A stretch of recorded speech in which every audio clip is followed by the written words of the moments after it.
అండి ఈరోజు వచ్చేసి రొయ్యలు వేపుడు చేశాను. అది ఎలా చేయాలో చూడండి. ఫస్ట్ వచ్చేసి రొయ్యలు శుభ్రంగా కడిగి పెట్టుకోవాలండి.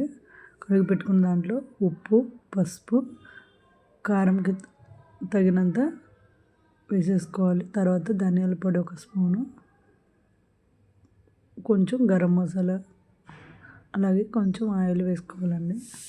మసాలా అంతా ముక్కలు పట్టేటట్టు బాగా కలుపుకోవాలండి. ఒక 5 or 10 minutes.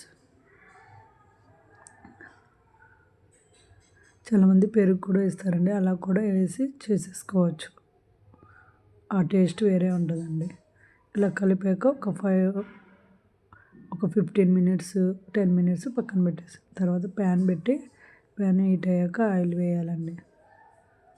ఆయిల్ కూడా హీట్ అయ్యాక ఆనియన్స్ కట్ చేసుకున్నాం కదండి సన్నగా, అవి వేసేయాలి. వాటిని బాగా ఫ్రై చేసుకోవాలి. గోల్డెన్ బ్రౌన్ కలర్ వచ్చేంత వరకు ఫ్రై చేయాలి.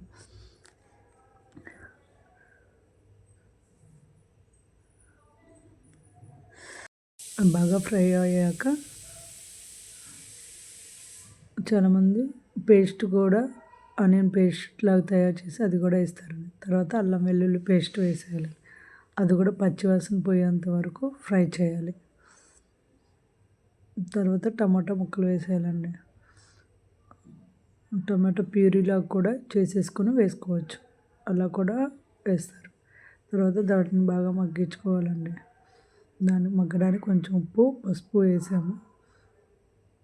మూత పెట్టుకుంటూ బాగా దగ్గరికి వచ్చేంత వరకు ఫ్రై చేసేసుకోవాలి. కొంచెం గ్రేవీ కన్సిస్టెన్సీ వచ్చేంత వరకు ఫ్రై చేయాలండి ఆనియన్, టమాటాని. మళ్ళీ ఒకసారి మూత పెట్టేసి మగ్గించుకోవడం అంతే అండి. తర్వాత రొయ్యల మిశ్రమం అంతా ఉంది కదండి, అది వేసేయాలి. వేసిన తర్వాత వాటిని బాగా ఫ్రై చేయాలండి. రొయ్యలు బాగా ఫ్రై చేసుకోవాలి.